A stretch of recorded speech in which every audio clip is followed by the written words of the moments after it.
ಪಾಲಾರ್ ಸಾರಥಿ digital ಮೀಡಿಯಾಕ್ಕೆ ಸ್ವಾಗತ. ನಿಮ್ಮ ವಿಶ್ವಾಸಾರ್ಹ ಸುದ್ದಿಗಾಗಿ ಈಗಲೇ ಚಂದಾದಾರರಾಗಿ.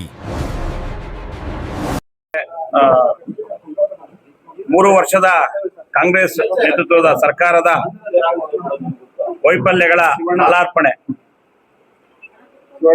ಏನು ಅವರು ಸಾಧನಾ ಸಮಾವೇಶ 3 ವರ್ಷ ಆಗಿದೆ ಅಂದ್ಬಿಟ್ಟು ಮಾಡಕ್ ಹೊರಟಿದ್ದಾರೆ. ಈಗಾಗಲೇ ಇಡೀ ಕರ್ನಾಟಕದ ಜನತೆಗೆ ಗೊತ್ತಾಗಿದೆ ಯಾವ ಮಟ್ಟದಲ್ಲಿ ಇವರು ಸಾಧನೆ ಸಮಾವೇಶ ಮಾಡಬೇಕಾ.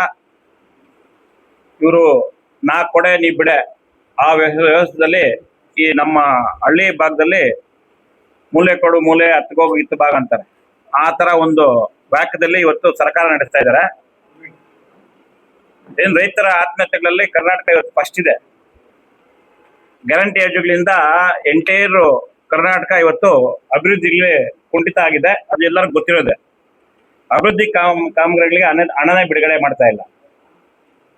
ವಿದ್ಯುತ್ ದರ ಏರಿಕೆ, ಇಲ್ಲಿ ಫ್ರೀ ಕರೆಂಟ್ ಕೊಡೋದು ಯೂನಿಟ್ಗೆ ಎಷ್ಟಾಗಿದೆ ಅಂತ ನಿಮ್ಗೆಲ್ಲರಿಗೂ ಗೊತ್ತಾಗಿದೆ. ಆ ಕಾರಣಕ್ಕೆ ಹಾಲಿನ ದರ ಕೂಡ ಎಕ್ಸ್ಟ್ರಾ ಮಾಡಿದ್ದಾರೆ. ಪೆಟ್ರೋಲ್ ಡೀಸೆಲ್ ಇವತ್ತೇನದು ತೆರಿಗೆ 29 ರೂಪಾಯಿ ತಗೊಂತಾ ಇದ್ದಾರೆ. ಮದ್ಯದ ಮೇಲಿನ ಇದಂತೂ 50% ರೈಸ್ ಮಾಡಿದ್ದಾರೆ. ಇದುವರೆಗೂ ಯಾವುದೇ ಸರ್ಕಾರಗಳು ಮದ್ಯದ ಮೇಲೆ ಇಷ್ಟೊಂದು ತೆರಿಗೆ ವಿಧಿಸ್ತಿರ್ಲಿಲ್ಲ. ಅದ್ರಲ್ಲಿ ಕೂಡ ಇವತ್ತು ಎಲ್ಲಾ ರೇಟ್ಗಳು ಕೂಡ ದುಪ್ಪಟ್ಟು ಮಾಡಿರೋದು ಅವ್ರ ಸಾಧನೆ. BMTC ಮತ್ತು ಸಾರಿಗೆ ದರ ಏರಿಕೆ, ಮೆಟ್ರೋ ದರ ಕೂಡ ಏರಿಕೆ ಮಾಡಿರೋದು, ಮನೆ ನೋಂದಣಿ ಶುಲ್ಕ ಅದಂತೂ ತುಂಬಾ ಅನ್ಯಾಯ. ಇವತ್ತು ರೈತರ ಭೂಮಿ ತಗೊಬೇಕು ಅಥವಾ ಮನೆ ಕಟ್ಟಬೇಕಂದ್ರೆ ಮನೆ ರೇಟ್ಗಿಂತ ಜಾಗದ ರೇಟ್ಗಿಂತ ವ್ಯಾಲ್ಯೂಯೇಷನ್ ಕಟ್ಟಿ ಅದಕ್ಕೆ ಫೀಸ್ ಕೊಡ್ತಾರ. ಸರ್ಕಾರಕ್ಕೆ ಕಟ್ಟೋ ಫೀಸೇ ಜಾಸ್ತಿ ಆಗಿದೆ. ಅದನ್ನ ತಗೊಳಕ್ ನೋಡಕ್ ಹೋದ್ರೆ ಎಷ್ಟೊಂದು ಜನ ಸೈಟ್ಗೆ ಬಿಟ್ಬಿಟ್ಟಾರೆ ಅಡ್ವಾನ್ಸ್ ಕೊಟ್ಬಿಟ್ಟು. ಆ ರೀತಿ ಉದಾಹರಣೆಗಳು ಸಾಕಷ್ಟಿದೆ. ಆಸ್ತಿ ತೆರಿಗೆ ಏರಿಕೆ ನಿಮ್ಗೆ ಗೊತ್ತಿರೋ ವಿಷಯನೇ. ವಾಹನಗಳ ಮೇಲೆ ಹೆಚ್ಚುವರಿ ಸೆಸ್ ಹಾಕಿರೋದು, ಅದೇ ರೀತಿ ಕಾಮಗಾರಿಗಳು ಏನ್ ಮಾಡಿದ್ದಾರೆ, ಸುಮಾರು 37,000 ಕೋಟಿ ಬಾಕಿ ಇಟ್ಕೊಂಡಿರೋದು. ಟೆಂಡರ್ ಕರೆದಿರೋದು, ಗುತ್ತಿಗೆದಾರರದು 37,000 ಕೋಟಿ. ಅದ್ರಲ್ಲಿ ಮೂಢ ಹಗರಣ ನಿಮ್ಗೆ ಗೊತ್ತಿರೋ ವಿಷಯನೇ.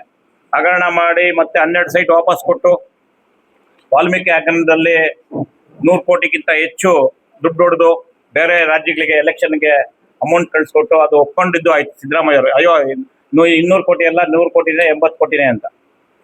SC/ST ನಿಧಿಗಳ ದುರುಪಯೋಗ ಅದು ನಿಮಗೆ ಗೊತ್ತಿದ್ದಂಗೆ. SCP TSPದು ಹಣ ಆ ಗ್ಯಾರಂಟಿಗಳಿಗೆ ಹಾಕೊಂಡು, ಹೌದು ಅದರಲ್ಲಿ ಕೂಡ ಆ ಜನಾಂಗ ಇರ್ತಾರೆ, ಅವ್ರಿಗೂ ಹೋಗ್ತದೆ ಅನ್ನೋದು. ಇಷ್ಟೆಲ್ಲ ಇದಕ್ಕೆ ನಿರುದ್ಯೋಗ ಸಮಸ್ಯೆ ನಿಮಗೆ ಗೊತ್ತು. ಬೆಳಗಾವಿ ಹುಬ್ಬಳ್ಳಿ ದಾರದಲ್ಲಿ ಲಕ್ಷಾಂತರ ಯುವಕರು ಕೆಳಗಡೆ ರೋಡ್ಗೆ ಬಂದು ಗಲಾಟೆ ಮಾಡಿದ್ರು.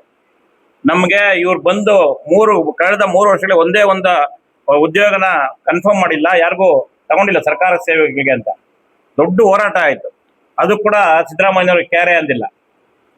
ಕೈಗಾರಿಕೆ ಹೂಡಿಕೆಗಳಿಗೆ ಕುಸಿತ ಇಡೀ ರಾಜ್ಯದಲ್ಲಿ ಬೇರೆ ಕಡೆ ಹೋಗ್ತಾ ಇದೆ. ಕೈಗಾರಿಕೆ ಸ್ಥಳೀಯ MLA ಈ ತರ ಕಾಂಗ್ರೆಸ್ದು ವ್ಯವಹಾರಗಳು. ಅದಕ್ಕೆ ಇವ್ರ ಸಾಧನಾ ಕಾನೂನು ಸುವ್ಯವಸ್ಥೆ ಸಂಪೂರ್ಣವಾಗಿ ಹದಗೆಟ್ಟಿದೆ. ನಿಮಗೆ ಗೊತ್ತಿರ್ಬೋದು, ಗಾಂಜಾ ಅಫೀಮ ಕೋಲಾರದಲ್ಲೇ ಸಾಕಷ್ಟು ಎಷ್ಟೊಂದು ಕಡೆ ಆ ಕೇಸುಗಳು ಕೂಡ ಆಗಿ ನಿಮ್ಮ ಮಾಧ್ಯಮಗಳು ಕೂಡ ಸಾಕಷ್ಟು ಬಂದಿದೆ. ಈ ಕಾರಣಕ್ಕೆ ಇವ್ರು ಸಾಧನೆ ಮಾಡಬೇಕಾ, ಸಾಧನಾ ಸಮಾವೇಶ ಅವಶ್ಯಕತೆ ಇದೆಯಾ? ಇವತ್ತು ಅವರ ಶಾಸಕರುಗಳು ಹೇಳ್ತಾ ಇದ್ದಾರೆ ಗ್ಯಾರಂಟಿಗಳಿಗೆ ದುಡ್ಡು ಅನ್ಸಕತ್ತೆಲ್ಲ ಅಭಿವೃದ್ಧಿ ಕೇಳ್ಕೊಡ್ಬೇಕಂತ. ಓಪನ್ ಆಗಿ ಮಾತಾಡಿರೋದು ಅವರೇ ಸಚಿವರುಗಳು, ಅವರೇ ಶಾಸಕರುಗಳು. ಎಷ್ಟೊಂದು ಜನ ಧರಣಿ ಮಾಡೋದಾಗಿದೆ. ಇದಕ್ಕೆ SN ನಾರಾಯಣಸ್ವಾಮಿ ಮತ್ತೆ ಇನ್ನೊಬ್ರು ಯಾರು ಈ ನಮ್ಮ ಯಾವ್ದು ಮೊನ್ನೆ ಇದಾಯ್ತಲ್ಲ, ಅವ್ರು ಕೂಡ ಶಾಸಕರು ಗುದ್ದಾಡಿದ್ದು ಉಂಟು ಅದರಲ್ಲಿ. ಆ ಕಾರಣಕ್ಕೆ ಇವತ್ತೇನು ಇವರು 3 ವರ್ಷ ಸಾಧನೆ ಶೂನ್ಯ, ಅಭಿವೃದ್ಧಿ ಶೂನ್ಯ. ಇವತ್ತು ಎಲ್ಲಾ ವಿಧಗಳಲ್ಲಿ ವಿಫಲವಾಗಿ ಸಾಧನಾ ಸಮಾವೇಶ ಬೇಕಾ